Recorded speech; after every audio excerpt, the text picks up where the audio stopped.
Bonjour messieurs, bonjour mesdames, vous tous qui me suivez maintenant, je vous salue encore une fois. Le plaisir est pour moi d'être au milieu de vous en ce moment encore pour vous apporter encore de nouvelles choses, de nouvelles informations, pour raffermir votre position de citoyen. Comme nous avons dit, e-Canal Télé, c'est votre quatrième pouvoir, c'est le quatrième pouvoir, donc avec pour mission de informer, de former et d'éduquer. Nous avons quelques éléments d'information à vous donner aujourd'hui et aussi et surtout nous aurons beaucoup d'éléments à vous donner pour votre formation et éducation citoyenne. Et quand je dis formation et éducation, c'est l'éducation citoyenne. Et la presse est mieux placée pour le faire. C'est pourquoi nous sommes le quatrième pouvoir, comme ce garant-là, pour garantir que la société marche bien. Si le pouvoir fait de faux pas, nous sommes là pour interpeller. Et si aussi, au niveau de la masse, il y a des problèmes, c'est encore le quatrième pouvoir qui revient pour former et éduquer. Donc nous sommes en train de jouer, nous sommes en plein sous notre rôle d'éduquer les masses. Donc je ne vous en dis pas plus. Notre sujet du jour est déjà affiché sur votre écran. Aujourd'hui, plus que jamais, nous allons tabler sur la grande problématique qui est en train de préoccuper nos compatriotes. Aujourd'hui, vous remarquerez, nous n'allons pas nous appesantir sur ceux qui dirigent.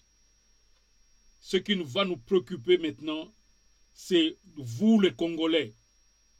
Nous voudrions que vous puissiez comprendre la problématique qui est en train de gouverner votre pays, qui est en train de donner du sens à votre pays.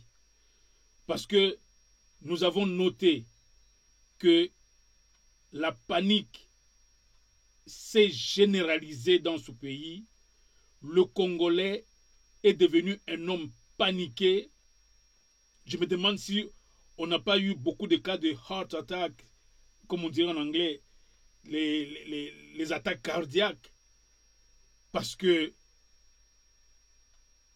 c'est à toutes les secondes qu'on trouve sur le net ou sur WhatsApp une information. Ah, le pays, Mbokekei, Mbokekei, Mbokekei. Parfois, on se pose la question, d'où viennent ces informations que je n'appelle pas infos? C'est des rumeurs. Oh, Mbokekei. Oh, avec Chilombo, oh, Mbokekei. Mes chers compatriotes, cette émission, je la veux pour vous. Je voudrais que vous puissiez me suivre de très près. Et que, à la fin de cette émission, j'espère que nous allons tous changer notre façon de voir les choses, notre façon de voir la politique du Congo, notre façon de voir l'avenir du Congo. Le Congo, je vous affirme, c'est un pays stable. Nous sommes un pays souverain.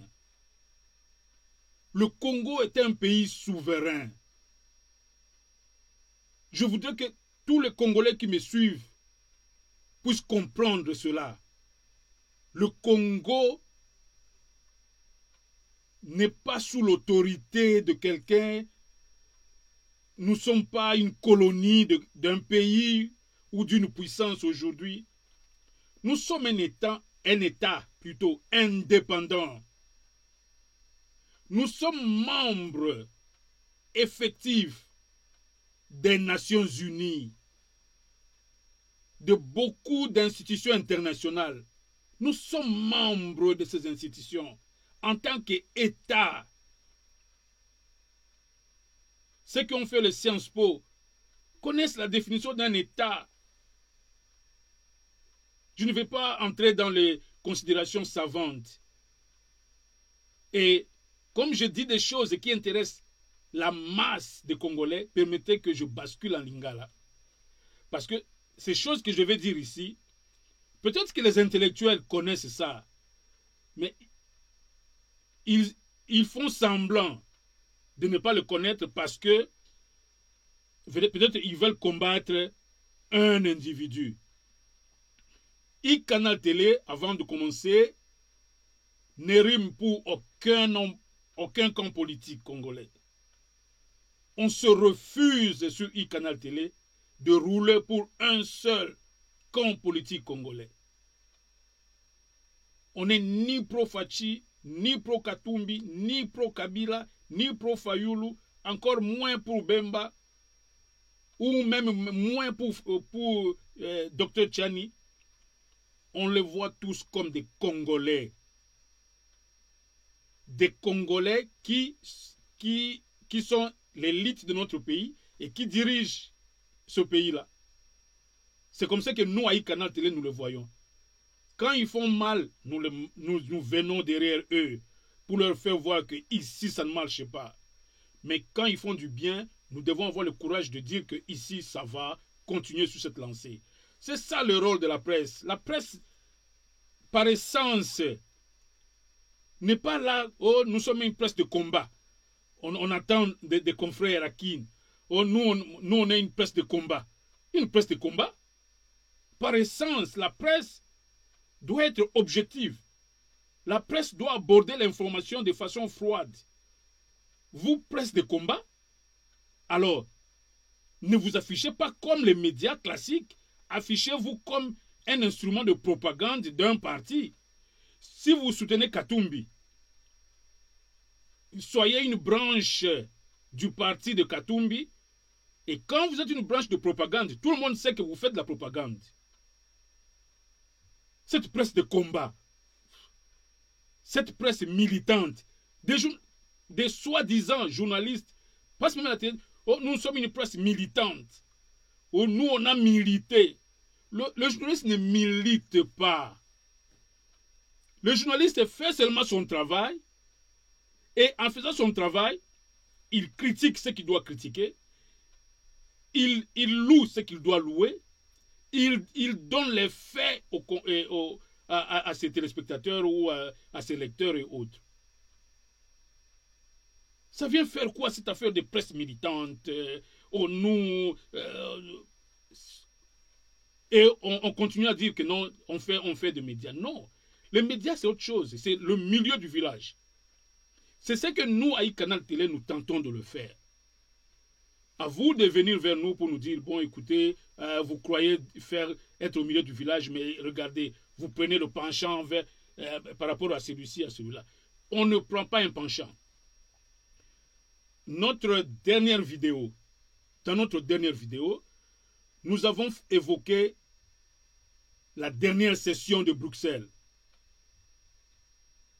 La dernière session de Bruxelles où l'Union européenne était en sommet avec l'Afrique. Nous avions spécifié pourquoi ce sommet a eu lieu. C'est dans une logique où les puissances, les grandes puissances, sont en perte de vitesse et ils veulent maintenant revenir sous une autre forme sur le continent africain, qui est le continent d'avenir. C'est donc un terrain vierge. Ils veulent revenir. Quitte à nous maintenant d'être prudents. Mais apparemment, on ne se prépare pas. Nous allons nous retrouver au nom, et ils vont nous pomper toutes nos richesses. Ils vont avec, et nous resterons toujours pauvres. C'est réellement le moment de trancher. Est-ce que nous voulons encore les accepter chez nous? Ou bien nous devons rester comme nous sommes, essayer de nous développer. Mais l'Afrique aujourd'hui n'a pas le choix. L'Afrique, j'ai dit que je devais basculer en lingala, parce que je veux que ces choses que je dise ici, je suis en train je suis dans une perspective de formation de masse, d'éducation de masse. Il faut que la lingala. Que l'Union européenne, et à les États-Unis, et à la Chine, et à la Russie, la puissance de l'Union comme s'intéresser à l'Afrique.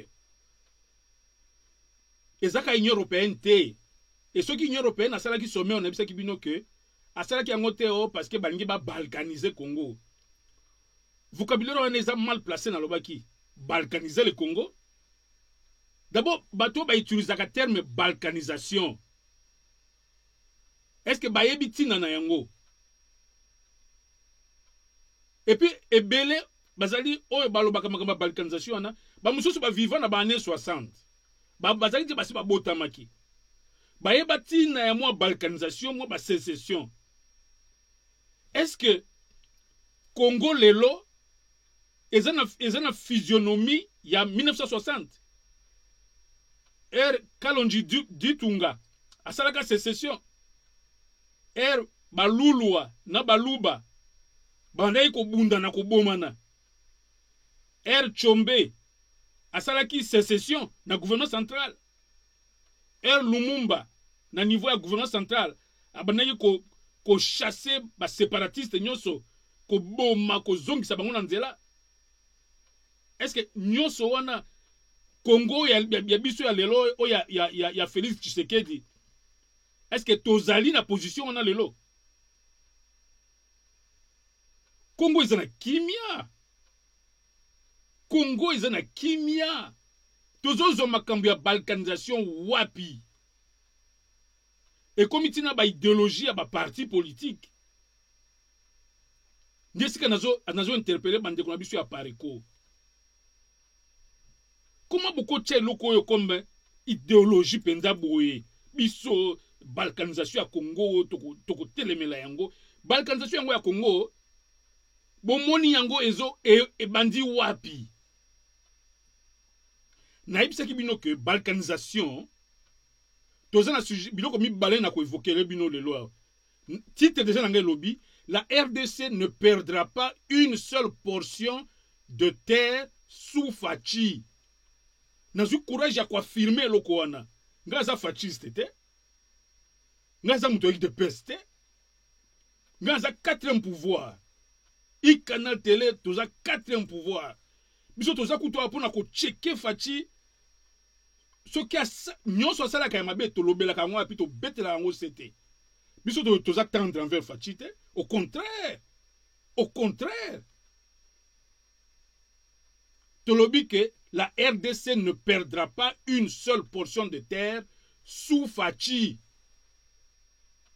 C'est pas parce que Fachi est président, ndemboka on est komi aye. Yemoko ayebi ango. Pona nini moko a respecta ka ba loi ya Congo yemoko président. Bomutu na kate. Président mais moko te o séparation du pouvoir. Onga na ko tia maboko na te. Pour ça la boye il faut benga mboso bosa la boye. Et ce qui a ça la boye, pouvoir judiciaire batu bazo bimisa bango na ba nini na ba prison. Alors que officiellement boye na ko intervenir te sinon na buki mibeko. Pona nini yemoko Fachi akoka akobuka mibeko boye te polele. Aye pena nzela bo tuti muto aleki na ye, a hotel ma même pas aleki na ye. Muto akufi aleki na ye. Akomi boye ndako mutu na limete wana abide ndako papa nanga oyo za siège ya UDPS de bino bato boza pembeni nyonso bo bima bino nyonso na lingi na zwa 10 parcelles kanga mi on a créé quartier général moko boye abengani ba voisin na bango ya limete pour Yakobi président. Est-ce que Fachi ça eloko ndenge wana? C'est parce que abanga ka loi yepe. Fachi ndenge za na banga ka loi. Sama Lukonde ndenge za na abanga ka loi. Akosa n'importe quoi te.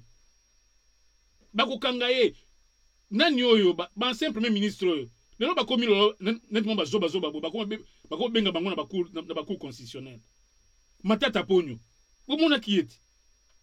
Vital Kamerhe, le tout-puissant, le pacificateur. bomona ke ndenge akomaki zoba awa ti bakabila oyo baza wana na keba mpona nini kobanga loi mutu moko te réellement azaka au-dessus ya loi même Mobutu wana asala biloko mosusu te kaka mpona kobanga mpe loi même Mobutu même Kabila oyo tozoloba oyo ye mpe biloko ebele asala te kaka mpona kobanga loi Kabila mpe ande olandela loi ayebi ke date ya boye nde bapresentaka budget abandi okoma prêt na date wana il faut budget ekota na date boye nde basalaka eloko boye il faut nasala boye bato soki na nommé bango il faut na nommé bango na ordonnance selon il faut citer ba article parce que soki citer te ordonnance wana ekozala reconnu te oh conformément à ça vu ceci alors c'est là pourquoi parce que il respecte la loi ezali wana mais ezali ba misusu loi eza facile kolandela ngo à 100% te c'est pourquoi ba place mususu to monaka awa penda moni ndesika to atakaka bango moni place oyo a respecter loi te boy fachi kaka oyo fachi oyo président de la République pour nommer kaka ba président ya cour constitutionnelle ba magistrat ba nini yo monaki gymnastique ya salaka a beti grand ballet na Ilukamba atindie na mission na Shaba abide Premier ministre kelande nanga makambo wana nazoka ba nungu kuna ya Pierre Numbi soki ndeye nini Premier ministre pe amoni président tininga mission naza ba faire des missions na ngai na simba mwala akei pe nzoka président ba ordonnance basi ba signa ezalaka ba date kaka kutu ba ezalaki déjà c'est fanda ya kei bo na soir porte-parole à Kena TV abandi ko tangela ba ordonnance et c'est qui ça va tout de facha beta eloko na bi yo le premier ministre atalika nini constitution abino si le premier ministre est en déplacement c'est le ministre ya préséance ya likolo yende azo jouer intérim abi bon neti ba ordonnance il faut premier ministre a consigner yango c'est que muto osala intérim nenda osala yango basi ba beta yango mais ba profiter ka ba publier yango ya zala kilo yo kasi biso to yeba yango te et c'est salement président a resigné ba ordonnance belé bon kana butu moko na kana temps moko bon asa signa efanda to yebi stratégie wana a libérer ka ba ordonnance Ilukamba fandi kuna je crois azaki na message olia ba yebi c'est que no président auto signé na ministre intérieur a contesté la place na yo maman na ordonnance ekiti kuna appétit sili Ilukamba appétit sili abi de boke na aéroport wana de noki bota soki jet eza wana noki na kota na zonga eloko nga na ndimi yango te ekosalema te ya azozonga ba alinga bana makelele boy fachi abengi ye abi kanga munoko tuzo mboka ezo fonctionner tanga constitution 2 fois batu nyonso bazali nommé pona nini loi kaka. Donc c'est pour dire ceci que tout ce qui s'est fait dans le pays, c'est la loi. Ce pays est stable. Sur le plan sécuritaire, nous avons un problème au niveau est, mais Congolais, amène la vie normalement. Pour nous zonga, nous se focaliser mingi na sujet oyo. Congolais zoloba, on a tout le monde d'abord parce que balkanisation to koma na préférence style c'est la kuna. Tout le monde d'abord na makambo mabele. Mabele ya Congo, eza ya Congo. Congolais. Mabele ya Congo, eza ya Congo. Mutu moko te akobotola yango. Et surtout pas Kagame. Pour nani bino ba Congolais bo mitia complexe wana vis-à-vis à Kagame. Et outi wapi? Est-ce que sur le plan légal, attends sur le plan ya canaille, est-ce que bon mon opinion que Kagame akoya bo pena décréter que parti comme yanga. Pour nani na sala d'abord yango te bo mitu na kate. Ndeko na ye azalaki na pouvoir. Ndeko na ye il y a 18 ans. Ndeko na ye petit na ye. Est-ce est-ce que apesa mabele ya Congo? Ou bien yé abi bon comme wana pile mutu na ngai de na botoli parti e comme yanga ide. Est-ce que ça la yango? Kagame a sala yango te parce que a kokipe ko sala yango te ba loi internationale ezo permettre yete na ibisa bino la fois passée. Ba loi internationale tout le monde ka ata fachi nanu aspect fachi na kozonga nango. Loi internationale ba résolution sur ba benga en français sur intangibilité. C'est-à-dire mutako simba ba frontière isusu te. Depuis colonisation on a ba tchaki misisa na niveau des Nations Unies. Convention 15-14 na ningeza convention moko oyo e comme ndembo e pa na bino 15-14 ya Nations Unies et lobby que mutu moko te a okisuko simba ba frontière oyo ba tu basi ba déclarer yango indépendance. Congolais boyo kayango ils ont inscrit noir sur blanc na charte ya Nations Unies. Nations Unies des organisations ya munene ceux qui boyebité o ezalaki créé après deuxième guerre mondiale. Les États-Unis se confirmé comme le leader ya monde pour na kofandisa kimia balobi makambo elekaki na deuxième guerre mondiale to boyi yango.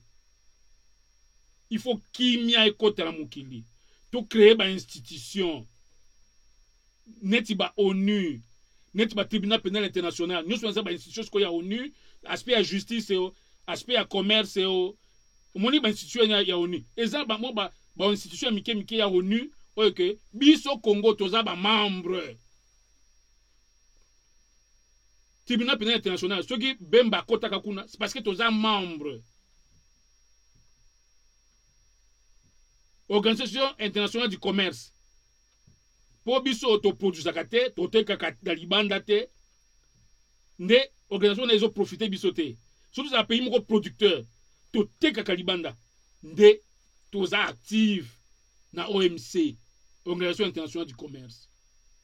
Mais na Nations Unies siko mama ya ba institution wana, des Nations Unies. Et lobby boye na charte même na ba objectif na ye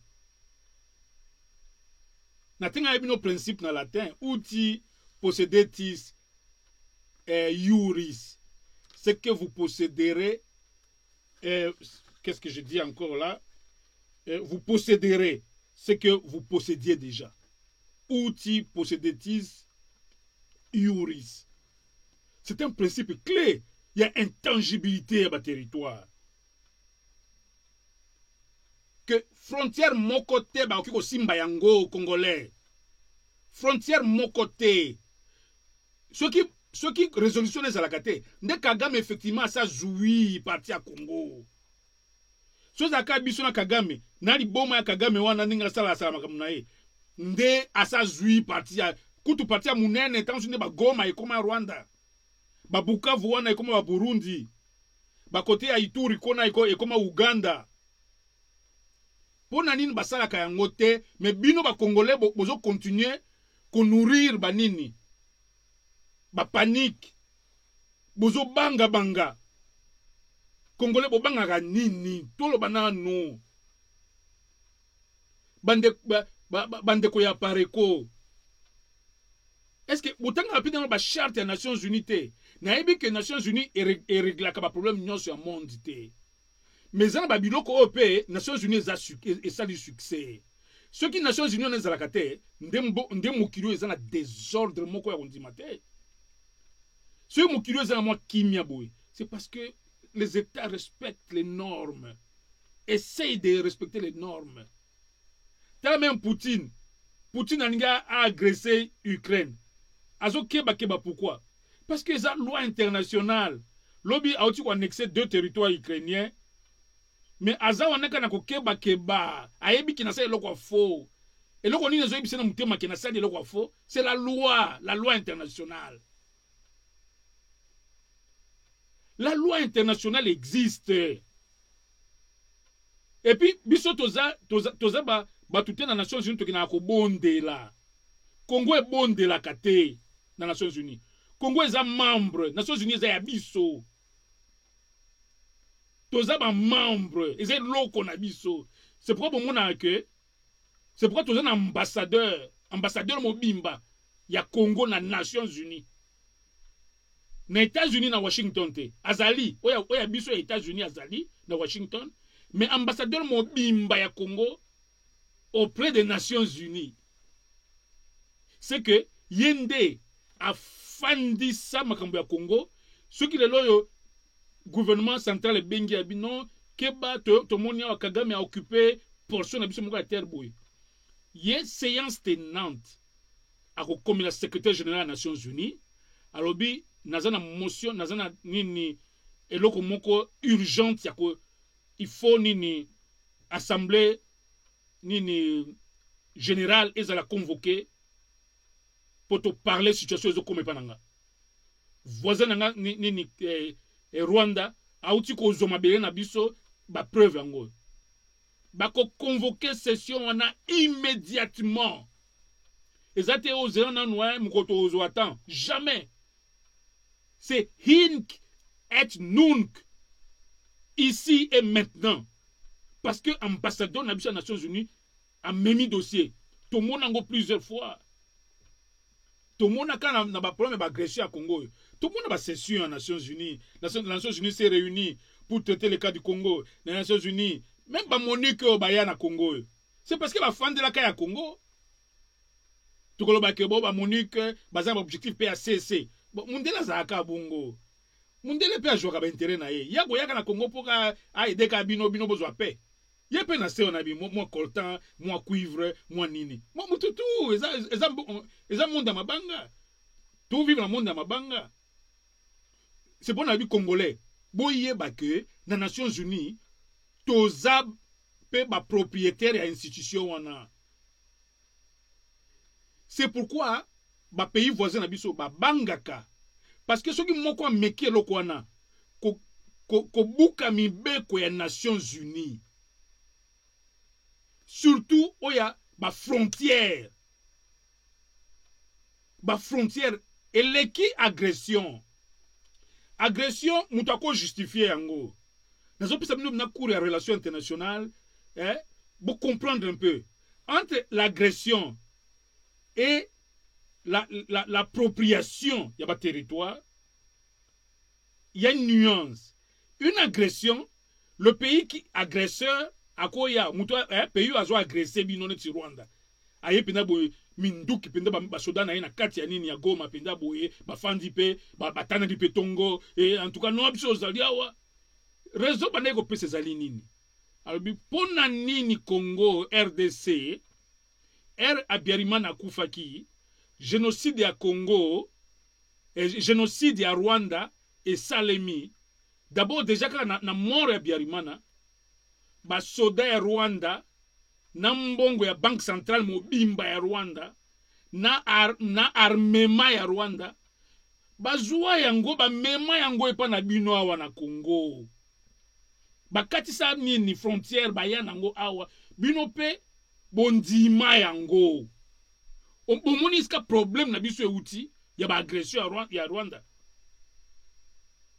Et là le Rwanda avait raison devant les institutions internationales. Parce que le Congo, selon les conventions des Nations Unies sur les réfugiés, tout pays est dans l'obligation de recevoir des réfugiés, bateau baza sans protection. Tout pays à Nations Unies. C'est que même pas nabiso bangunda pe bazalaka. Que Congo pe faut yamba mutoye ko senga ngunda na Congo il faut yamba ye comme ba pays mususu nyonso ba yambaka. Alors ne yangoyo Mobutu qui était mal conseillé, très mal conseillé, au moins est-ce que la loi est rattrapée qui Mobutu. Alors bi on Abiyarimana ça qui pure master na ngai et tout d'abord azu moi sinaye et tout weza ba histoire na bango. Donc abi makamyo so Abiyarimana non boy andimi ba piller banque centrale ya Rwanda. Congolais, il faut boye bakamakambo iska outi. Banque centrale à Rwanda va traverser nango na Congo. Armement nyonso ya Rwanda va traverser nango na Congo. Ba soda, ba outu bazaki majoritaire na armée. Bango nyonso va traverser na Congo. Kagame afanza bi tcha. Oh blague nino. Neti pe ye a yala la kapongite a tche lobby na ye en marche. Kagame. Oh le lobby no bomoni ono a comme extraterrestre, Kagame nde patron Afrique centrale. Oh Kagame nde Congolais botika ba complexe wana buzoba. Congolais to kola. To ebike nous sommes dans un pays d'analphabètes. Mais belé parmi biso batanga te. Eza ko finga te, ezali faute ba dirigeant na biso. Mobutu atangisa batute, Kabila pe aye amilora ba école te, ti lelo ba école les ont marché te. Donc Congolais, c'était un analphabète. Nous avons un taux de 90%, il y a un analphabète. Donc il faut, c'est pourquoi tu crées un canal télé oyo, et ça va auditoire pratiquement. Tu peux ça va court. Tu y a awa to lobela makambunet relations internationales polele pour comprendre ngo. Boye ba comment les états fonctionnent. Makambe ko banga mutute, makambe ko mystifier mutute. Kagame c'est qui? Kagame c'est nani congolais? Kagame a profité ki kaka na faute. To kota ki na infraction par rapport à la convention des Nations Unies sur les réfugiés. Malheur na biso bandaki wana. Mobutu a été mal conseillé.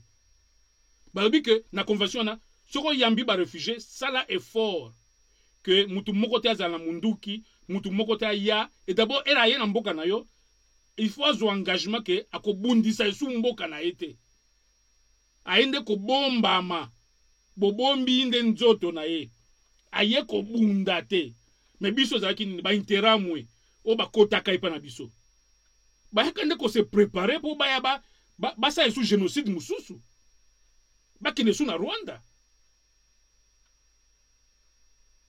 Ba yakande ko bomba na muke po ba zonga. Ndeska Kagame lobi bato na zui. Kagame pesa ba juriste, ba Rubero awo. Ba grand juriste. Et puis Rubero za yemo côté, ba za belé na kati Rwanda.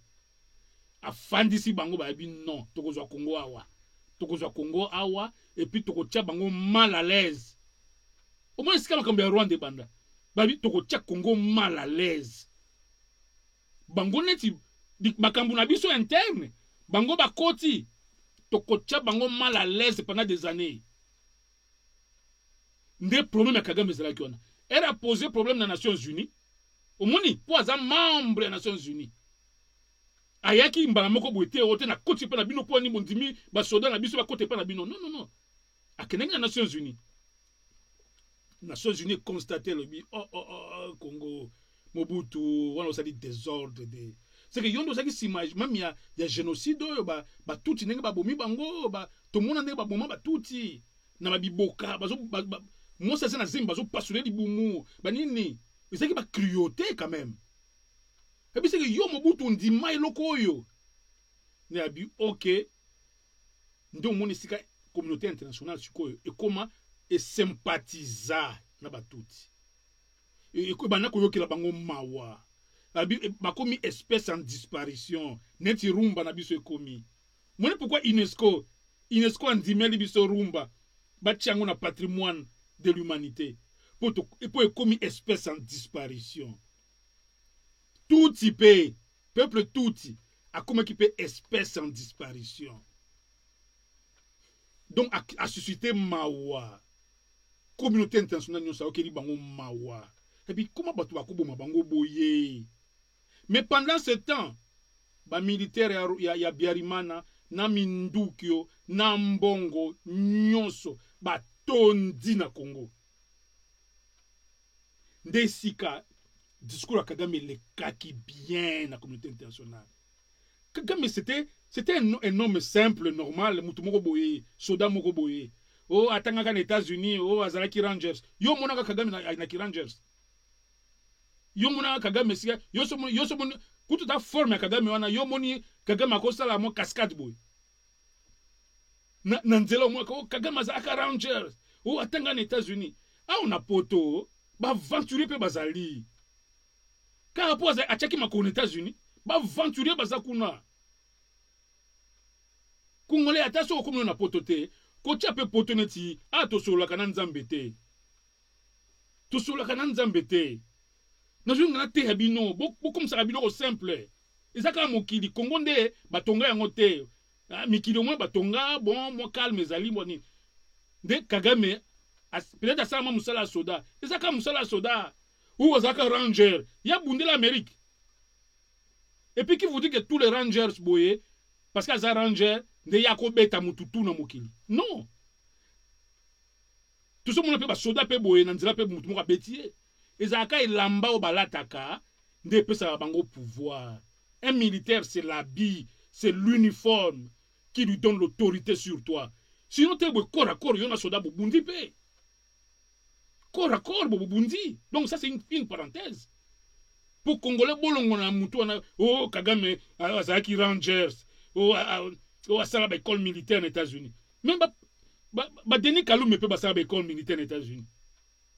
Ba beya o batanga na États-Unis. Nani yango atanga na États-Unis te.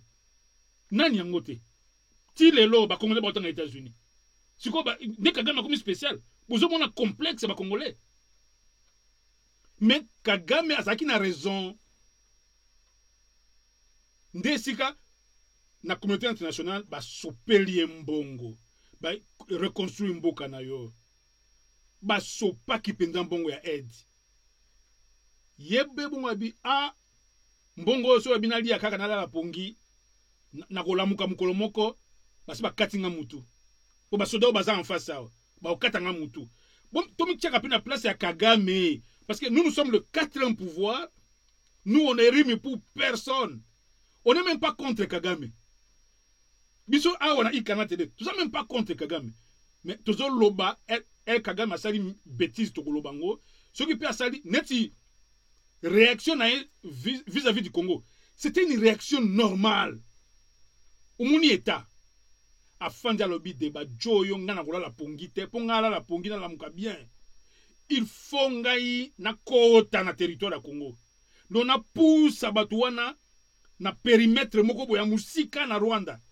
Parce que ngana la pongite, ba interamo basaka awa pembe na ngana Gisenyi awa. Mais na kola muka basi bakatinga mutu na comme na lola. C'est pourquoi Kagame, il avait raison.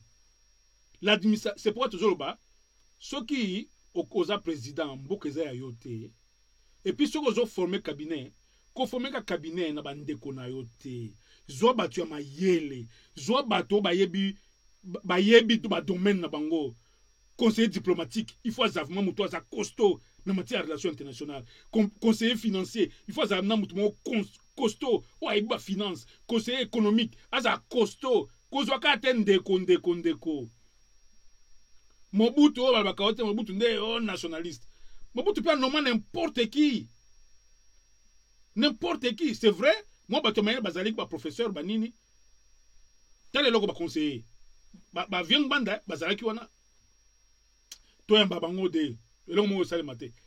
Kagame a arraché cette décision de la communauté internationale que Mbongo o nazui a sombi ba arme et puis ba favoriser qui peut consommer ba arme pour la défense.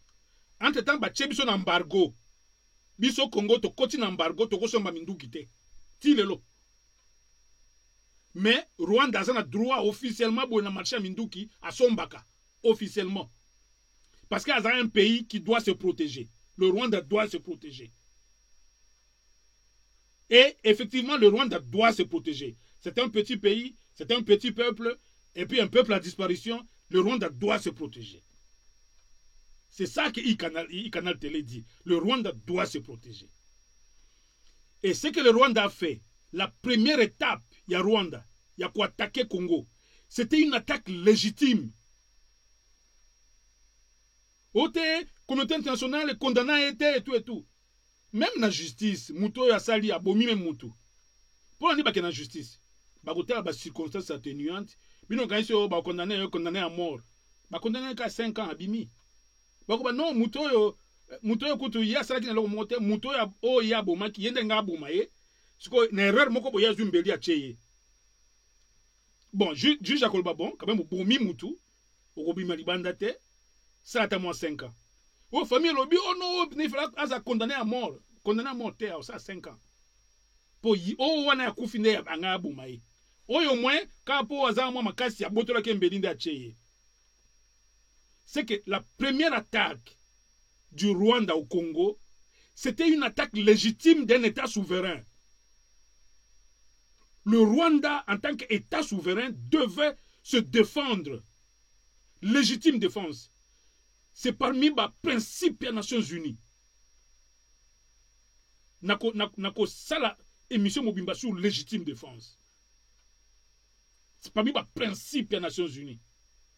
Chaque État, ils ont une résolution. Dommage que je n'ai pas prévu ça. Il y a une résolution des Nations Unies qui autorise la légitime défense. Et dossier au Rwanda, côté des Nations Unies, ils ont qui a évoqué qui article où on a la légitime défense. Et si moi je mets mes troupes au Congo, je protège cette espèce rare de Tutsi. Tutsi, c'est une espèce en disparition. Je dois protéger. Oui, Kagame. Ma beteli maboko. Ma beteli maboko abi yo pe noza elombe. Abi naza elombe puis na kozala elombe. Au moni origine ya Kagame. C'est pas que oh basala ki cérémonie moko oh yo contrôler Grand Lac. Bino mona cérémonie wana ba congolais.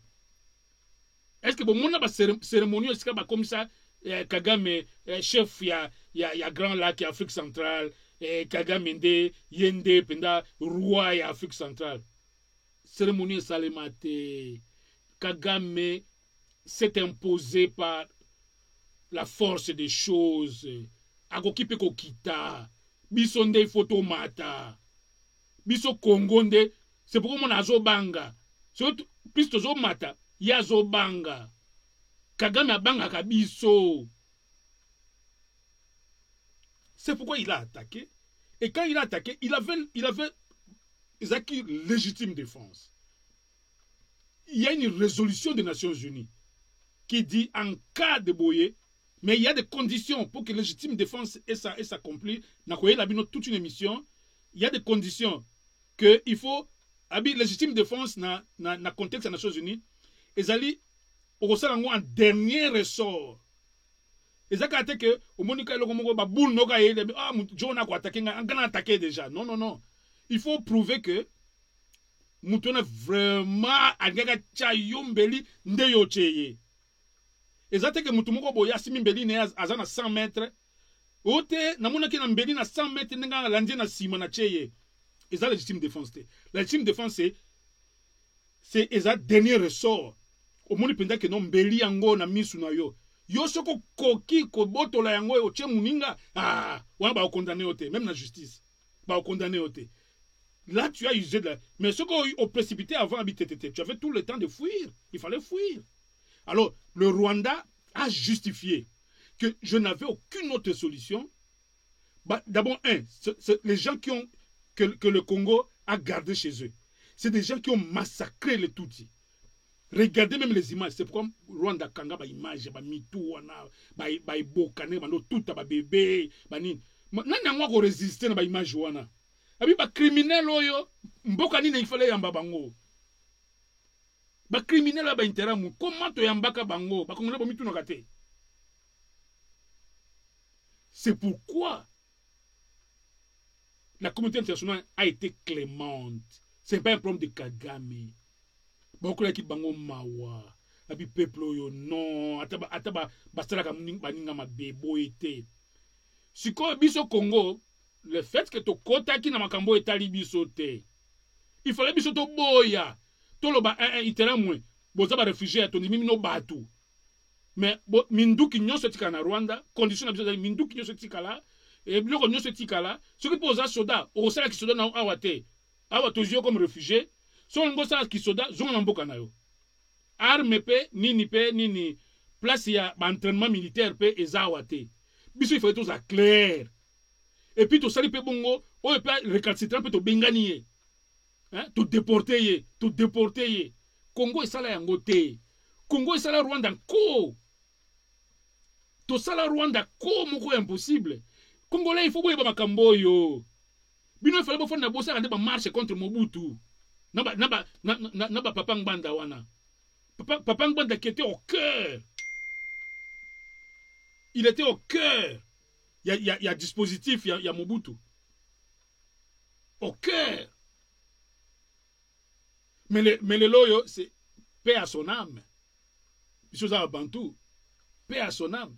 Mais c'est lui qui commençait à faire des leçons maintenant. Rwanda, balkanisation, Boye, notre territoire et l'est du pays.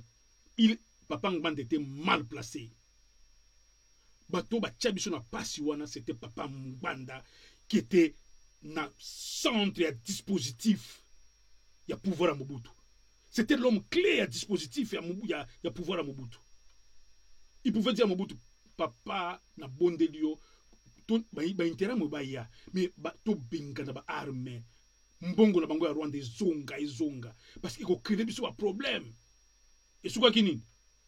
Et faire sauter d'abord Mobutu. Ote Kagame za fort. Eza Kagame te, bato ba yokela ki bango mawa. Et puis mawa esangani na droit. Bazaki na droit. Bon, nangi ko fanda mingi wana te, na ko banosela bino be mission malembe pour comprendre. Naningi complexe au Congolais nango sur Rwanda et si là. Le Rwanda a posé un acte légitime. Et nous, on a pris du temps même pour reconnaître que ba intérêt mo bazaki pa na biso. Que ba intérêt mo bazaki na idée ba kende ko attaquer Rwanda. On a pris du temps de ba négociation. Entre-temps, lobby touti et bane ko sala musala. Nde au-delà de ça, nde ba lobby ba Congolais oyo ba osaka na biso parce que toza pays muke, toza ba ressources muke. Nde ba joli pango sous boule ya ko sala empire na bango ima touti. Bazo mo portion de terre na biso po ba koma munene. Et puis portion de terre wana, eza ya pauvreté. Eza riche. Abiso ki to zu parti oyo non seulement tu gagner richesse moko boye et puis comme na mboka mwa munene pour Congo azaka ennemi na biso. Nde yango wana Kagame n'est rien. Azaka kaneti fachi, azaka président, azab niena makisal bazaka ndenge moko. Kagame sou nani. Kagame a fait seulement passer un message. Donc, ce qui signifie que Kagame, ce n'est même pas Fachi. Ote basola ki na Fachi. Et puis, pourquoi ni nango Kagame azanango, ou que devant Fachi, a qu'on fait fléchir Fachi. Quel poids politique au Kagame azanango devant Fachi, ou y'a l'équipe. Fachi trône sur un pays de plus de 100 millions d'habitants. Strong, as a powerful. Fachi trône sur un pays avec autant de richesses. Powerful. Fachi compte sur le concert des nations. Yo kaka ba ata ba occidentaux ba kende ba luka quelque chose na Rwanda. Ba sopa na kande pa na biso. Oya ye pona moi pétrole, oya ye na moi cuivre, oya ye pona moi nini, moi nini. Nini pora banana ya ano profondo wana. Nani yango azotongango? Ba Arabie Saoudite. Parce que na Rwanda kuna, oui c'est vrai, na kade ba COP. Congo ndezali pays. Tous viennent vers nous. Ils veulent investir chez nous. Parce que nous sommes un pays consistant. Nous sommes un pays potentiellement riche. Nous avons tout. Quand les Européens disent, vous êtes le continent d'avenir, il n'y a pas un pays en Afrique. Congolais, boye bayango. Bilela lela buzoba. Permettez-moi de vous dire ça. Nazolo bangona kada kibondeko. Ezaya kofinga te, ezaya kibondeko. Hein, kibondeko. nani ozo sante kona ozo lela la pour nini ki buzo ba nini ozo boko pon sans sango bolo bateke ikana telo na mano finga batu non nangi kandeli kambona sila ya Kagame nangi na démontrer bino sur gauche droite que Kagame n'est rien devant Fachi na tindi bino na boko na YouTube botela à chaque fois que Kagame akutana kana na Fachi hein même na audience boye ceux qui bazo se saluer au moins Kagame achaka mutubo Kagame akitaka boye devant Fachi wana bino mona kaye o bomenga Chilombo bon Chilombo kombo na ye bien sûr ça injure Chilombo kombo na ye Kagame wana ayebi force ya Congo c'est pourquoi abanga kabiso a reduta kabiso ayebi force na biso d'où alinga cop moko boye ate moi calme tous en moi kimia pour éviter ceux qui tous ba kanda à tout moment toko chai mal à l'aise Kagame ayebi yango donc ce qui signifie que Kagame n'a aucun pouvoir alors aucun de se réveiller un matin de traverser la frontière pour dire à partir d'aujourd'hui ce thème m'appartient alors il n'en a aucun Congolais. Kagame n'a aucun pouvoir. Je le dis ici, urbi et orbi. Naebi que ce que je dis ici, je ne parle pas dans ma chambre. Je parle, ça c'était, on appelle ça mass média. C'est un média de masse. Je vous dis, je sais de quoi je parle et personne ne pourra me contredire. Kagame n'a aucun pouvoir. Que ce soit juridique, quoi encore? Si ce n'est pas juridique, quoi encore je peux citer? Kagame ne peut pas, mes chers frères, que toucher la frontière. Parce que conséquences, c'est ali.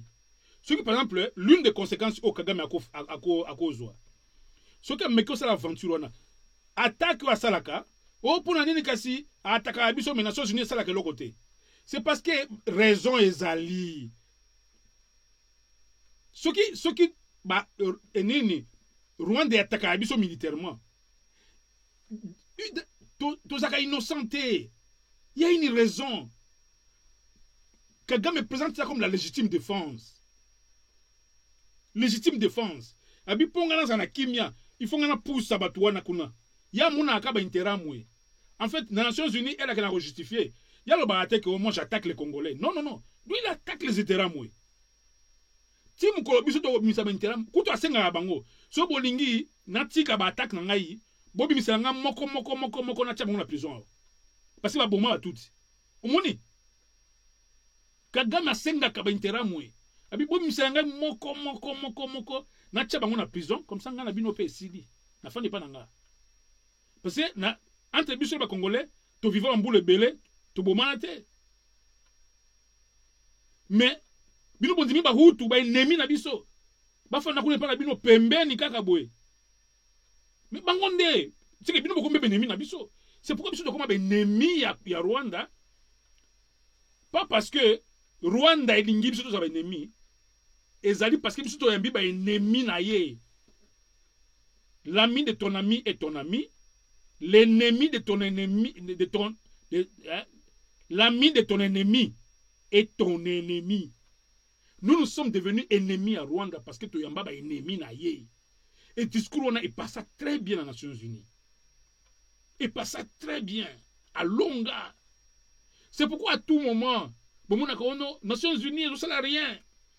Nations Unies ne sert rien. Batubazo koufa na Est 10 millions d'habitants. 10 millions d'habitants. Il n'y a pas de Koloba. Oui, il y a un génocide. Vous voyez bien noté. Oui, il y a un génocide. Il y a un génocide. Il y a un génocide. Il y a un génocide. Il y a 3 millions, 2 millions. Il y a un génocide. 200 ou 2 millions de belé dans le cas de chiffre. Pour avoir tout ça fait. Tout ça contre-vérité. Bon, bazar ata ibelete. Oh, bah, Koufa qui n'a génocide. Bah, comment il compétent? Sous cas, moi, 600 000, moi, 800 000. D'ailleurs, 800 000, moi, qui les silite. Bango, bah, est-ce que, bah, prouver, que non, biso, toko, bon, mabino, n'est to lingi. Moni ba bomaka pe bandeko na biso na est na bakanda wana ba okata bango ba mitu ba nini tout. C'est parce que bango balinga bazongisa revanche ya batu na bango o ba boma bango na génocide. Ba boma bango na bambeli, ba pasola basi ba baze ya bazemi na libumu ba zui fetus ba tutie na iboka. Toi ba séquence et histoire wana. Mais il faut tout réparer. C'est pourquoi elle moni Facha est na pouvoir. Facha lobby non. Fachi connaît. Fachi ne peut pas se faire ennemi ya Kagame. Il s'est dit, ce type, Mobutu ne devait... Interview Moko Koutozali, Papa Tshisekedi, Azol Bango, que toute la faute c'est, nous ne devrions pas accepter les intérêts chez nous. Dans le cabinet interview, et c'est sur YouTube. On ne devrait pas accueillir les intérêts chez nous. Ba intérêt moi ande balukira biso problème il fallait batika na mboka na bango ba bomana na ndenge na bango basilisa na ndenge na bango à la limite pour na loi ya ba réfugiés tous membres des Nations Unies il fallait tout yamba bango mais sous condition oye awa tika munduki toujours hein ba tu pena Nations Unies zo ya pena zo vérifier munduki te tika ngokuna so na munduki zonga na Rwanda soki na munduki zonga na Rwanda okepe na Rwanda bakangi yo babomi yo osani tika munduki mais biso tika bango na minduki kende mazo ki raison ce qui cérémonie bol bako Kagame bachaye chef à Grand Lac ce qui yango de cérémonie alors cérémonie yango na kasi cérémonie mokote o esalema na mokili o ba komisa nani Kagame patron à Grand Lac ezalaka te ba komisa mutu patron azana richesse na mboka na ete loko mote ba korta na biso ya pompaka wana ezana nko desika biso to temela ka Fachi pourquoi ti lelo ozotika ba minerai na biso za raffiné na Rwanda ba minerai na biso za raffiné comment même côté wana pe Fachi aspect diplomatie azama kasi parce que la diplomatie lobby soko lingoza na kimia na ba voisin ça na bango commerce le fait que beaucoup ont un intérêt commun beaucoup bunda kali sous-souté les ali principe et relations internationales c'est pourquoi il y a une base de création ya Union européenne et ben d'abord Allemagne envahit ça quand on est dans ça pas biso Allemagne envahit ça ba France wana na ba Belgique et tambola en Belgique le même jour et nyati Belgique et nyati France ba pays limitrophe ba Luxembourg wana ba lengi do pamba ce que guerre Syrie de non plus jamais ça to au Canada to liaka ba cop alors et loko moko e fanisa ki ba relation na bango ti lelo ba koma na kimia ba guerre sous te ba concurrence sous te c'est le commerce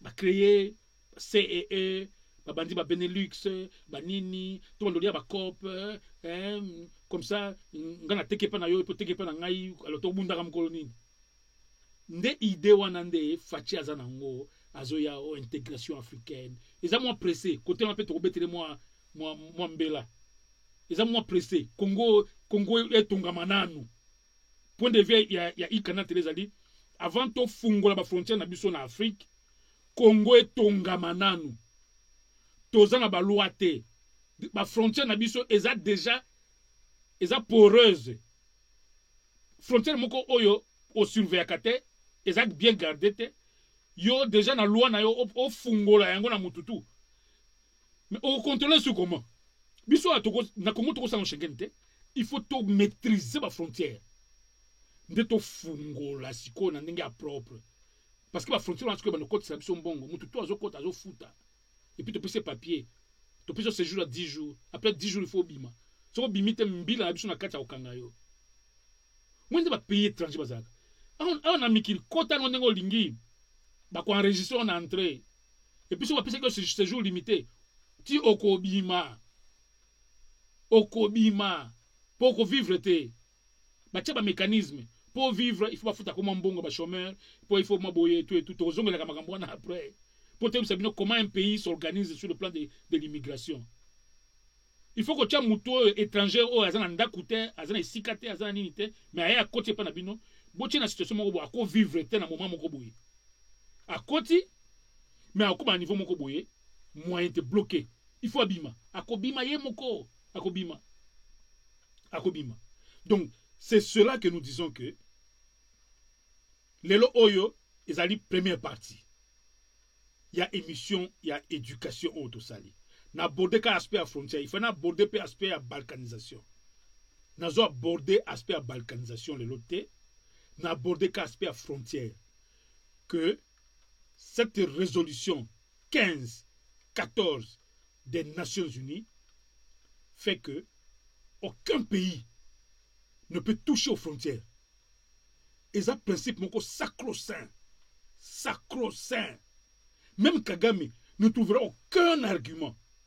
Ne pas dire que, pour attaquer pays, au quoi trouver argument. Légitime défense. Bangonde, bazo constituer danger pour nanga. Ceux qui attaquent, bangonde, bako attaquer ngai. Comme ça, Yahweh les lit. Loi et Nations Unies est autorisée en haut. Légitime défense. Mais en matière, il y a frontière. On peut ça raisonner. Ote na mona ki baleki munene c'est pourquoi na zuye za yote wa kuzote c'est pourquoi azwaka te pe akozwaka te congolais bobanga ka nini même Fachi bolobi ote Fachi parce que azwaki pouvoir ya Fayulu Kagame muto apesa ki Kagame apesa Fachi pouvoir Kagame apesa Fachi pouvoir. Qu'est-ce que Kagame a fait avec le pouvoir du Congo? Kagame boti kabiloba loba congolais loba eloko yebi et puis oyebi avec précision. Yo mona ki mkolo Kagame a signé qui ordonnance a nommé nani Tshisekedi. Yo mona ki jour wana. Hein? Donc il y a eu certainement arrangement entre Kabila na Fachi. Nabi bon, John Ngai dofenanga katani mabe.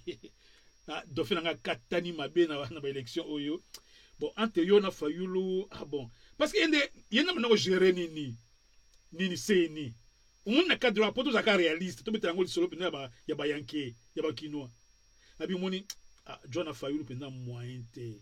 Fayulu na minute azana katumbi aza ennemi nanga ta katumbi na bengani na ba moya kota na boy kuto za candidat donc Joe na soki na pesi mutu na bango nini Fayulu pouvoir et aussi mbaté et puis heureusement yo pe aussi bas score no est vrai na quoi peut changer nanga na lobi nanga pe na nenga ya esprit bien que Fayulu mutu a gagné mais na lingeza ka yo omoni ou ba deal dit les années zaka que jamais nani Kabila akokaki kotika ke ba proclamer Fachi avant que yazo ali solo na Fachi.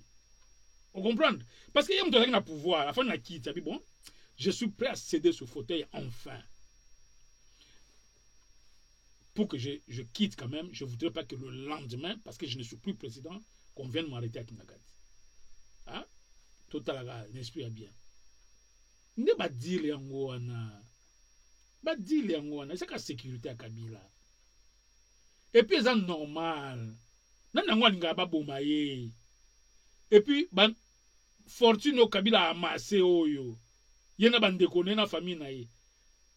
Akolingo protéger yango ata mukete. Nde asala ki li solo na Fachi non? Et ça li solo moko normal. Le président sortant et celui qui entre. Et puis, aux quotas. Est-ce qu'au bande dans la politique et agression ou bien habitant? Je n'ai pas le temps. Le Congo est par terre. Le Congo est par terre. Moi, je n'ai pas le temps. C'est pourquoi Fachi Moura a courage. RTV5 et ça dit interview. Abi, je ne ferai pas la chasse à la sorcière. Batwa gangi, oh Fachi, oh deal, oh money, oh Kingakati mutezo dirige ye, azobanga Kingakati. Ba Fachi wana baza batu moko baka mutema munene, akolo bape mingi te. Emo aseka kala ba parler na ya fandi wa seki abi. Ba congolais pende bako boma mutu vivant. Bo ba biloko baza maîtrise te. Congolais to tikana no makambo ya mboka to kozaka ba masolo to tikiso masolo ba wenge. Congolais to zongela masolo ba wenge. Ya ba Kofi. Ba masolo na so sili ba masolo ya ba divers. Makama mboka kolobela ngona cadre divers te. Soko yebite ya kota na ikanal télé ba kote ya yo. Makama na yebisi yo mutu moko te a au contredire ngai. Makama légitime défense ya Rwanda. Légitime défense. Ngana tangi relation internationale.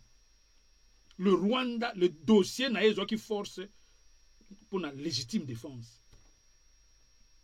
Ndesika ba sopela ki ba mbongo na mawa ya génocide, ba sopeli mbongo et tout. Et puis même ba millions de morts na biso. Pourquoi bazo sanctionner Rwanda te? C'est parce que bazo ba non, mais Rwanda comme un niveau ko boma ba millions na parce qu'il se défendait. Parce que il se défendait. C'est pour ça que pour la génocide na biso bazo reconnaître te. C'est parce que Rwanda pe à ça dans lobby na e, ba si ba télé ci dossier. Habi bo condamné nga pour ba 10 millions de morts en te parce que ezalaka wapi un pays eyamba militaire na yo na mbongo na arme sko ngai finance la ba yasu ba ça yasu deuxième génocide. Bon, qui dit Bitumba dit bato akufa ndesika kaka mazolo bana. Qui dit Bitumba dit bato balinga Bitumba na za congolais. Ba congolais na senga bango combien de fois Kagame a senga ba interamu bozong senga ba interamu awa ngai nde président ya Rwanda bozong senga ba interamu toboya pour nini mauvaise politique ya Mobutu siko biso to bosani Mobutu Mobutu azane président est bien batukutu na mikilia ba otambola ba kepi ya flambeau ya moto ya Mobutu ndoka faux mutu. L'homme qui a tué le Congo c'est Mobutu. Il faut le dire. Ola tu peux flambeau ya moto. Tokola tango na cadre ya histoire. Eza loko ya mboka na biso. Ngapi na zana ngwa. Je mususu bon na ba temps perdu bo ta so émission mo mona na flambeau. O eza biloko ya mystique. Ezaka ba biloko mboka el moko lati na kati ya mikili. Et ça la moi bien. Dans ça na kepi na flambeau ya moto na t-shirt nango. Donc c'est pour dire que les attaques rwandaises sont justifiables dans le cadre de la légitime défense, mais qu'au Simba frontière à Congo, il n'y a aucune raison. Congolais faut bango. Aucune raison. Le Rwanda n'avancera aucune raison. Il y a qu'au Zoua Mabere Nabiso. Résolution des Nations Unies et Fanda, et puis résolution de Bassel en pour Mabere à Congo Kakate. Ba pays nyonso eza pembeni ba pays belé baza na problème ya dispute ya mabele bango to dispute mabele ezalaka nde ya biso ezalaka nde ya biso nde bango bazwa ezalaka mais o ya biso toza na discussion te ezalaka kaka ya biso depuis banda ezalaka kaka ya biso et puis ezala ya biso mais nde Rwanda ezo senga nde mais alors ba senga nde biso basa référendum congolais peut-être ba kena vote abi oui moi parti wana to pesa bande kona biso mais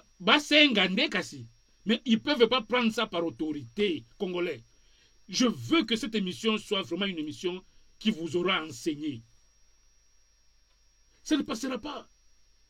Ce n'est pas facile. Binoba congolais. Vous voulez me dire que c'est dommage que je ne vous ai pas fait respirer un peu avec les images que j'avais ici. Bon, écoutez, je veux que cette émission soit tout droit avec vous comme ça. Vous voulez dire vraiment que vous aimez la RDC qu'on le kafachi. Au moins, il y a un peu sanaka. Tokansa ke non fachi na zawana ya côté kane Congo. Ya côté kane Congo. Ya. Ozo bosanake, s'il y a un Congolais qui aime le Congo et ala la kapongite pour na Congo, c'est Fachi. Fachi ne dort pas. On le réveille à 2 h du matin que Est kuna ba rebelle ba koti. Bala musaka Fachi na ba 4 h du matin, elle moko Fachi comme na bureau tansu ba 10 h pongi a tongo akei ti mosna l'homme c'est papa. Il comme il na bureau. Au moins pina boy, combien de fois passer la musa Fachi bongo. Moi ce n'est pas na chambre papa moyen té, comme ba 10 h. Eh, to comme 10 h. à côté na douche ti alati omonika à côté na bureau ta seulement on fatigué dans son apparence mo fatigué alala ki pongite elle moko na mo itam suboye abimi na bureau azumi na palais alali pongi pour il faut récupérer. Il n'y a pas un Congolais qui aime le Congo comme Fachi. Fachi ne dort pas pour le Congo. Fachi prend beaucoup de risques à vie pour le Congo. Il n'y a pas un Congolais qui aime ce pays comme Fachi. Moi, je ne suis pas fachiste. Hein? Moi, je suis le 4e pouvoir. Je me mets dans sa peau. Tu ne peux pas être président d'un pays et puis ne pas aimer le Congo. Le seul président qui n'a pas aimé le Congo, c'était Kabila. Kabila, c'est un aventurier, c'est un kamikaze. Kabila azaki kamikaze. C'est pourquoi combat ya Papa Ngbanda, kobangela balkanisation, toute balkanisation, tout le belango lobby. Lobby. Balkanisation. Na Congo. Et que ça le mapete. Na kobi sa blango lobby. Pour na temps mingi na dépasser temps d'ailleurs. Kabila ndaza yi kamikaze. À tout moment, il pouvait kozoba raison moko boye, ba yoka ina Kagame a to kata parti. Akokate. Akoka kokata mabele ya Congo te. Parce que il y a un ngana ya kuna aventure. Na bimaka président boya na mystique.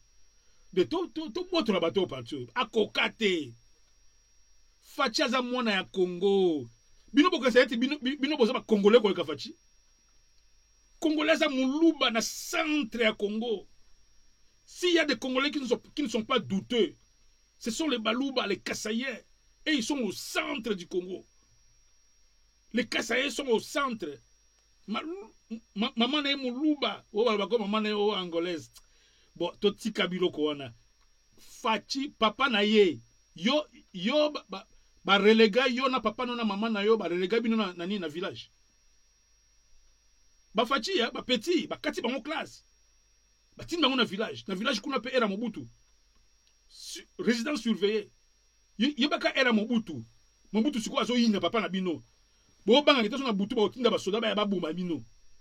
Fachi yo ya viva yango. Ba tin dika ekuna. Et puis ça y a ba colère moko boye en tant que jeune garçon.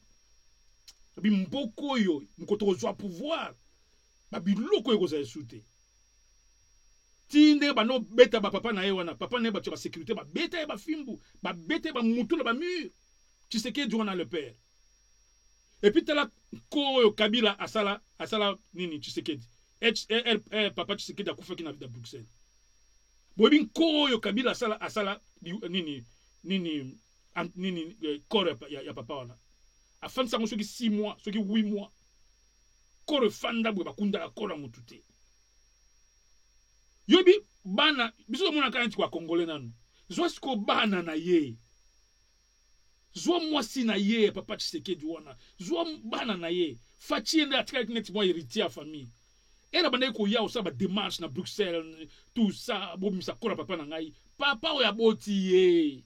Bino mona ka Tshisekedi papa Tshisekedi. Aza papa na biso na ndinga symbole. Mais azaki papa na yo aboti ye. Taka vieux na yo, papa na yo. Bati ko na ye di ban. Ozo imaginer ko na papa na ko pola boye. Parce que Kabila moko ba boyi mjoto papa na ye kota ya Congo. Ba colère wana Fachi azaka nango. Yo vivango te Congolais. Ba biloko famille wana ba viva. Ba maman Marthe wana. Botika bango ba mvoma un peu. Ba viva makambu na Congo. Donc mutu mokote alingi Congo wana koleka Fachi. Donc c'est seulement ce patriotisme qui est bouillonné dans cette Fachi wana. À côté ka Congo te.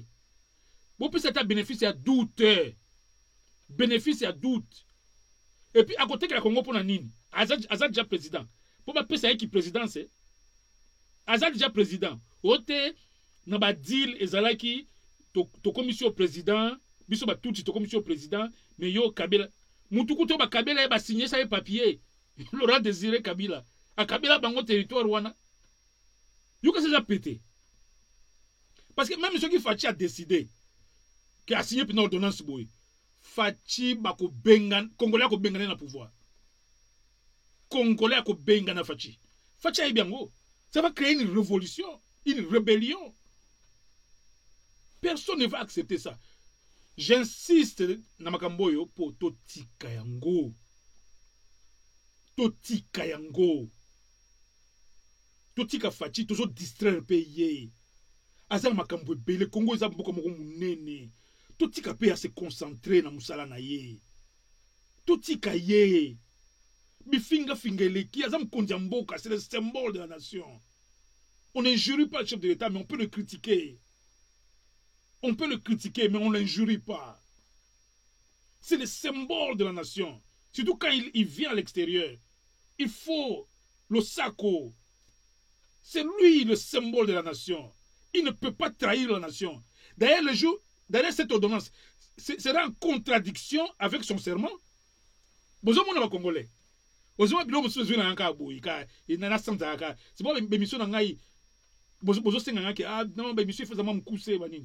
parce que le jour où Fachi signe une ordonnance pour céder notre terre au Rwanda, il aura fait ce qu'on appelle haute trahison. Et beaucoup de YouTube, boyoka serment na ya signaki, oya pretaki. Devant la cour constitutionnelle. Quand Mukolowana, professeur Kaluba, ata soki azan dekonaye, ata ote mutunaye, à cause dans l'obligation, il y a cause d'échoir Fachi. Il y a cause d'échoir rien à fonction chef de l'État.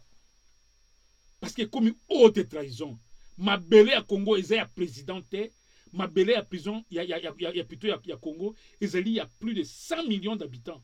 Il y a Isaiah Ngai, Isaiah Yo, Isaiah Ye, Isaiah Kaluba. Fachi a yebi yango.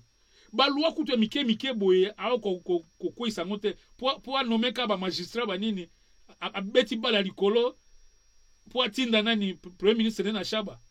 Pour nini loi habi jo so azali amona signé zate. Funa beta ibala likolo ke na shaba natika asimu na beta yango za conforme na loi. A beti yango pe deki. Fachi banga la loi. Et comme a yebi loi et ka banga la loi, aroki jamais qu'on hypothéquer patrimoine commun. La Mabélia Congo, c'est le patrimoine commun. C'est le patrimoine commun. Congolais, j'espère que e-canal télé a teibino. Léon a pesé d'information na teibino. C'est parmi mission et média. Informer, qu'on peut savoir information, qu'on former.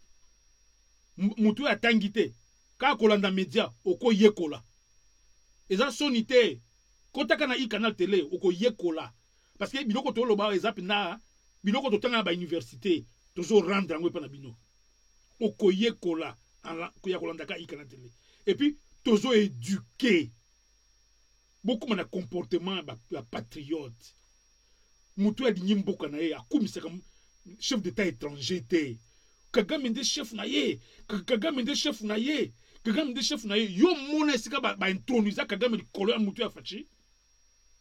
Ozalaka wana na cérémonie ya ba franc-maçon, ya ba Rose Croix, ya ba nini. Yo mona yango Congolais. Boyo kalikambo libela lobby ou après lobby nako zongi la siko aspect à balkanisation. Mais aspect à frontière à Congo, ezala Angola, ezala Zambie, ezala Tanzanie, ezala Ouganda, ezala Soudan. Pays mon côté à koki kozwa mabele na biso, c'est pourquoi bazwa te. C'est pas te que balingi yango te. C'est parce que loi eza makasi. Ya ko simba frontière à Muninga. Loi ezali résolution 1514. 1514 ya Nations Unies. Bokanga yango. 15-14, mukolo bako simba mabele na biso, ambassadeur na biso ya Nations Unies, mbala moko ako déclencher machine. Yango eza différent na ba pénétration, na ba attaque armée. Attaque armée, pays a coupé sa raison, non tu peux expliquer bino. A coupé sa raison, ma légitime défense, raison, et puis ba examiner yango, ba condamner pe Rwanda à un moment donné. Mais ba ko condamner à 100% pour na makambo Rwanda a subi ça. bazolo ba ke bato ba subisa génocide bino bozui ba ennemi na bango o ba bomaki bango bino bo bombi bango c'est que boningaki nini bino boye so bo boma bango c'est pourquoi on dit que communauté internationale indimé la Rwanda tire l'eau et puis ba wangana ba 10 millions de morts ya biso ba wangana pour biso pouvoir ya Mobutu avec Papa Ngbanda au cœur du dispositif a induit Mobutu en erreur. Papa Ngbanda, paix à son âme. Papa Ngbanda a induit Mobutu en erreur. Il ne devait pas accepter les terrains avec des armes et les chars de combat. Des chars de combat, les armes, l'armement lourd à Rwanda. Union soyaka na Congo. Qui va accepter ça? Un peuple qui vient de subir un génocide. C'est cela. C'est ça qui a fait un peu force ya Kagame, Mawao Bayokelie. Mais il n'y a pas eu une cérémonie où le commissaire Rwanda chef ya Grand Lac. Bolo bakango, oh, il y a des chefs à Grand Lac. Il y a des commissaires chefs à Grand Lac. Yo mona cérémonie wana. Yo assistant nango. Article nango za wapi. Vidéo nango za wapi oyo. Ba commissaire Rwanda chef ya Grand Lac. Yenda zaka patron ya Fachi. Et où ta wapi Congolais complexé. Congolais complexé. C'est pourquoi on a dit que ba marche ba genre oyo ça les maki na Bruxelles. Et si là, bon réfléchir 2 fois, bon côté à internet, bon côté à Google, bon bêta, les lots informations comme facile, côté à Google, il y a pas de résolution des Nations Unies. Est-ce que pour céder une terre congolaise, c'est Bruxelles qui doit décider ou c'est New York? New York, oui, New York. Na isigani ni ONU ezali. C'est seule la décision. Et puis ce qui peut ezali ezo dépendre des Nations Unies et kolekate. Na ngina suki saka wana na ibisabino pourquoi Fachi azali mutu ya mayele. Je vais terminer par là. Fachi bomona qui est era zwa ki pouvoir. Mbala moko pigeon voyageur abandi apimbulelo zongi avion peut-être congolais belé ba congolais belé ba voyager en avion te avion na fatigue moko et puis ezala moi somo moko mutu akolinga avion azate ezala jet o ezala ba coussin o ezala mbetu o mutu moko talinga ka avion et puis na ba niveau fatigue ba luxe o yazala ngona parler na ye yaza besoin à faire 10 minutes dans un avion à côté d'un avion parce qu'il faut dans la place wana. Bato bakasa qui sendi Fachi azo kamwa luxe avion muke fa kota na avion muke congolais tokola ceux qui au kota avion surtout bato au sali aux voyager au sali ba transit au commis au Amsterdam il faut ça là-bas escale na Amsterdam à partir d'Amsterdam dans un vol direct oh ezana maman na fatigue avion et puis ezana ba perturbation na likolo moi pnage pepependa bo muto bokiti même avion président a connaître kango donc muto ko linga avion zate beaucoup panza na tout moment Fachi akenda libanda premier objectif ko fungola Congo ko lakisa Congo ezongi yangonde lelo ko futa ye lelo même ceux Kagame a meki qui a meki le kona na Nations Unies peut est convoqué parce que l'ambassadeur à Rwanda a fait convoquer réunion des Nations Unies. Il y a urgence. On a tablé sur ma belle à Congo, Zoyango. Conseil de sécurité. Et côté les Melayango. Parce que le conseil de sécurité, bote la kaka. Fachi a sa quadrillé bango tout ba mastanaï. C'est pas toujours le ce qui est là mounene o Fachi a yebi. Et diplomatie. Fachi c'est un diplomate. Et puis c'est le boulot qu'il a fait à l'UDPS, je l'ai dit hier. États-Unis, ambassadeur Amers na Congo. Nous avons des relations privilégiées avec le Congo sous Fachi. Ça signifie que yokoya na résolution mon côté na Nations Unies et puis va voter en Gopé. Résolution mon côté contre le Congo. Pour États-Unis, il y a mon droit de veto à bloquer. longwa kuna longwa parce que lobby ceux qui pays moko il y a Conseil de sécurité baza 5 États-Unis Chine et Russie France Grande-Bretagne baza 5 na Conseil de sécurité ceux qui moko akwesi mibeko na ye na droit de veto résolution ekolekate ti calme sili bokei c'est que Rwanda koleka wapi c'est pour moni Fachi asali kaka eloko oyo Kagame asalaka lobby alobi ponga na régner na Congo eza ba congolais na nute ba congolais ba se musala bango ba votinga mais il faut la kinde libanda na sécuriser bato baza libanda akene États-Unis afandisi relation privilégiée akomaki na Russie akute na Poutine abi oza pire ngai soki likambo pesa un coup de fil Poutine a causé la veto dans le Conseil de sécurité.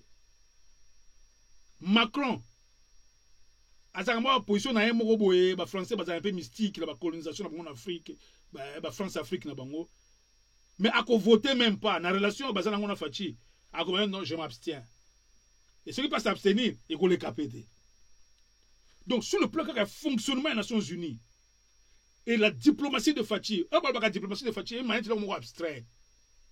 Fachi a fait d'ici. Moutoumoko te a comploté le contre Congo et puis l'Eki. C'est ce que je veux dire.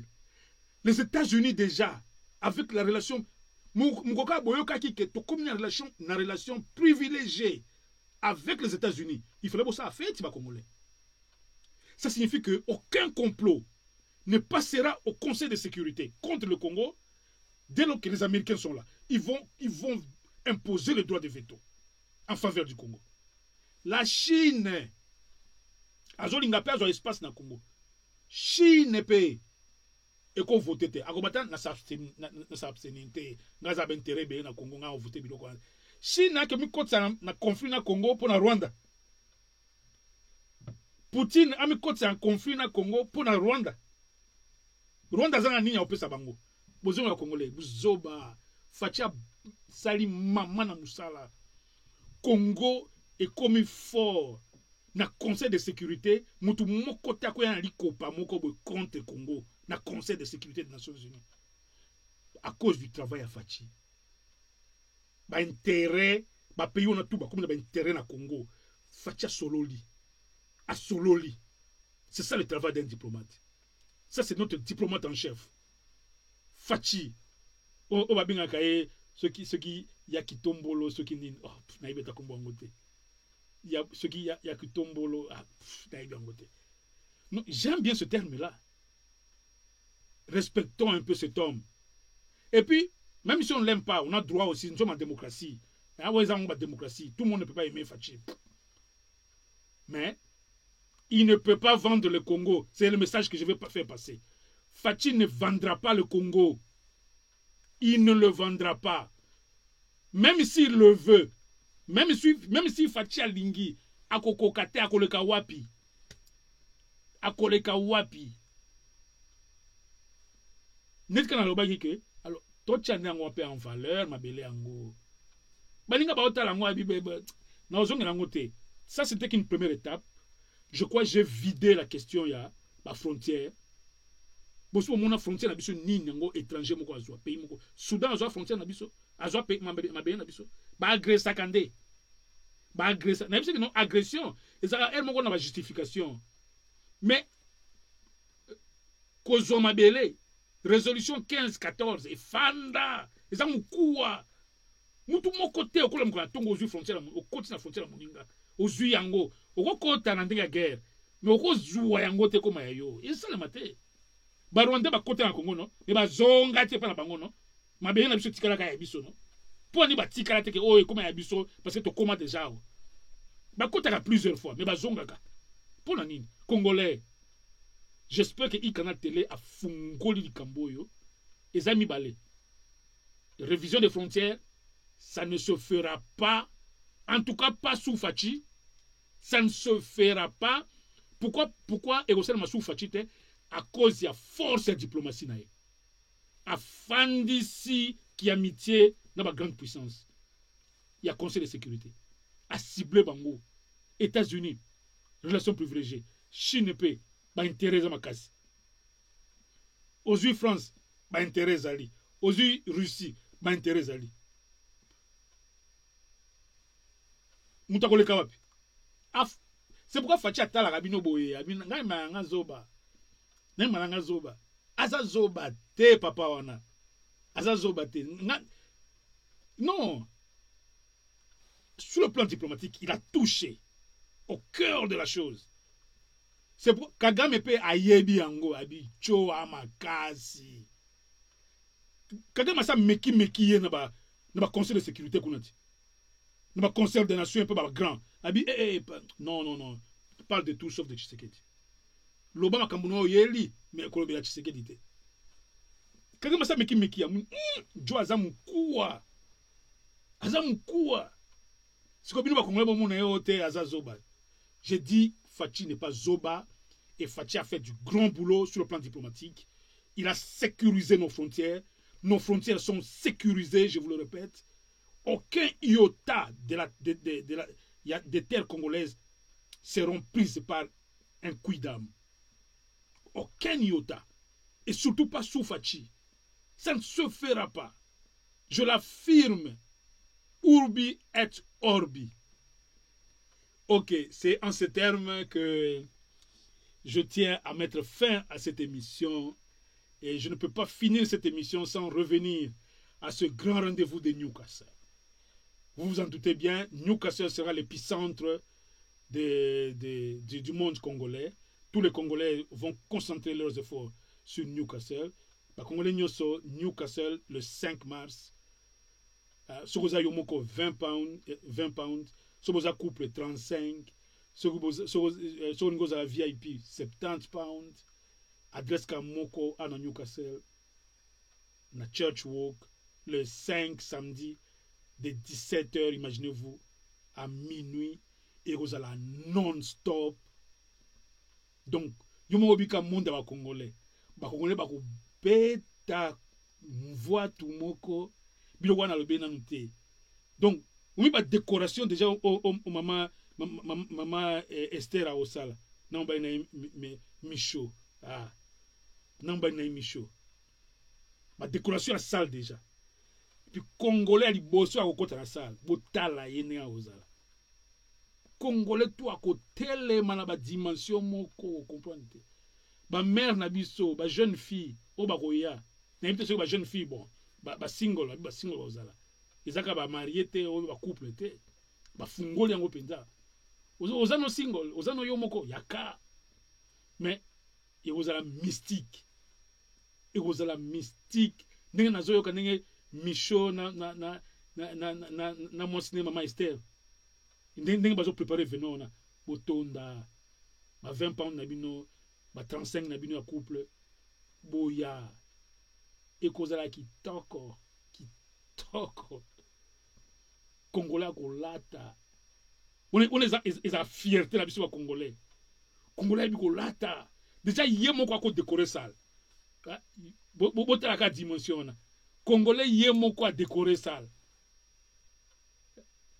donc ta ka fetika batu moka mystique au boudé mais l'esprit ya bien ce gars bina kobina moko ya esprit ya bien pour talaka asa conscient que ana telemi wani alors babilo kona bo mona ngona kati ya salle ko telema ya makasi ya ba congolais donc et puis babi que zaka ba congolais te ba ivoirien bazo tuna ba camerounais bazo tuna donc to tonda kuna ba africain de ozala mystique donc muto zanga te za rendez-vous ya mystique Newcastle et Koinda. Alors on a esprit ya bien qu'on célébrer rumba, qu'on célébrer dombolo, qu'on célébrer culture, hein? Tout ça namboka ba emoko ba craquage, ba boulot, ba nin. 17h minuit, boya, bossa na boulot, bossa na makambu, bossa na ba Western Union. Yaka côté la salle, mona décoration. Côté la katia danse. Hein? Donc, il y a un annoncer événement parce que vous avez événement riche en couleurs. C'est un événement on a finalement na CDC émission oyo. J'espère que na TI-Bino, et on a TI kaka, na TI-Bino, bah, notion de relation internationale, bah, pour comprendre l'ango, mon kilo est fonctionnement de bongo, mon kilo est à désordre, besoin na cadre penda, ils ont organisé, bah, voyage à Fatia Salaka, ils arrivent pour préparer terrain, il y a yé, que Babiloko ba faut pas ba Rwanda, c'est pourquoi Fatia Banga été, Fatia Banga Kagame été, Abanga même Kabila té, mais azana temps na yo ako beta bango fimbo. Akobeta ka fimbu fati je ne crois pas aussi ça mandat na inyo somi balé sans ka beta batona fimbu pour prouver aux Congolais que on a eu un président au Congo. Fatia yebiango il doit redorer le blason il y a lutte papa na ye to pese moi confiance mouké ce qui penda salité to beta maman na ba critique mais to pese non moi bénéfice à doute yene mu continue biso lelo. Donc c'est quoi, c'est sur cette note optimiste que je dois enfin mettre fin à cette émission. Je vous promets, la prochaine émission sera sur la balkanisation. Je vous parlerai sur la balkanisation. Encore une fois, balkanisation au Congo, et ça les matés, et puis ils zapété. Donc, ils ont abus de langage. Abus de langage, les gens racontent n'importe quoi. Des gars, ils ont tout Congo est stable. Congo est stable, mon Congo. Kubange logote. Open a lobby au mouton contre dinga azate. Pour na lobby en na science on a tangi. Science on a tangi, il y a relation internationale. Na lobby na zolo bango avec des précisions. Mutu mokota ko bangi sa muninga. Congo est stable. Toza banzala, ndelo ko to côté la fachi fo sa musala. Assisa banzala. Mais côté à instabilité t mutu mokota o jambe na biso. Bon, en tout cas merci beaucoup. Tout le plaisir a été pour moi d'être avec vous, comme toujours. Moi, je n'ai quand même pas aussi cette émission, parce que ça a plaisir de passer par temps à Bino Boye et tout. Il canal télé, à Sali de l'Omsala, il y a formation. Et l'autorisation est là sur l'aspect de la balkanisation. Merci beaucoup et portez-vous bien. Et à la prochaine, s'il vous plaît.